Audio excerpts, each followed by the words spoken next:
Hi అండి అందరూ. ఎలా ఉన్నారు మీరంతా? మహాశివరాత్రి సందర్భంలో మేము ఈసీఎల్ కాప్రా దగ్గర ఉన్న ప్రాచీన అర్ధనారీశ్వర స్వామి టెంపుల్‌కి వెళ్ళామండి. ఇది చాలా పాత కాలపు టెంపుల్. చిన్న టెంపుల్ అయినా చాలా శక్తివంతమైన టెంపుల్.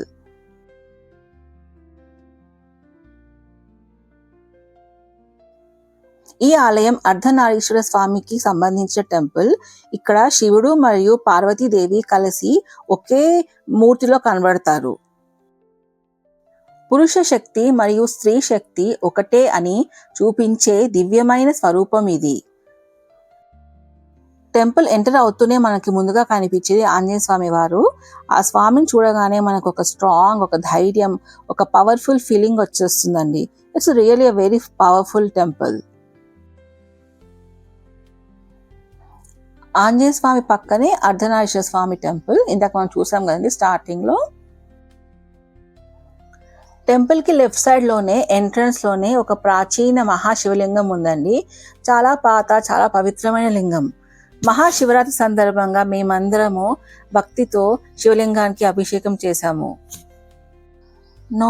మేబీ ఆ స్వామి వారు మాతో అలా చేయించారనుకుంటా.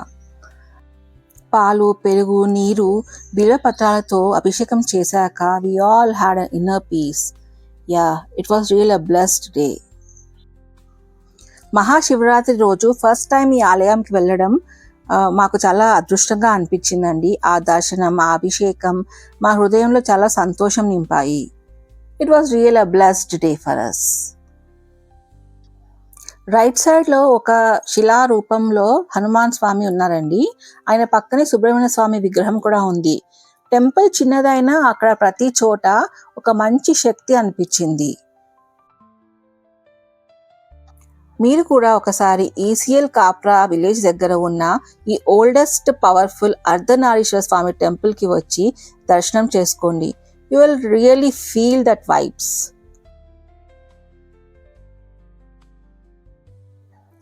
ఆ స్వామివారి కృప, ఆశీర్వాదం మనందరికీ ఉండాలని కోరుకుంటూ సైనింగ్ ఆఫ్, శ్రీలతా పవన్. ఓం నమః శివాయ. అర్ధనారీశ్వర స్వామికి జై. జై హనుమాన్. Her her Mahadev. జై శ్రీరామ్.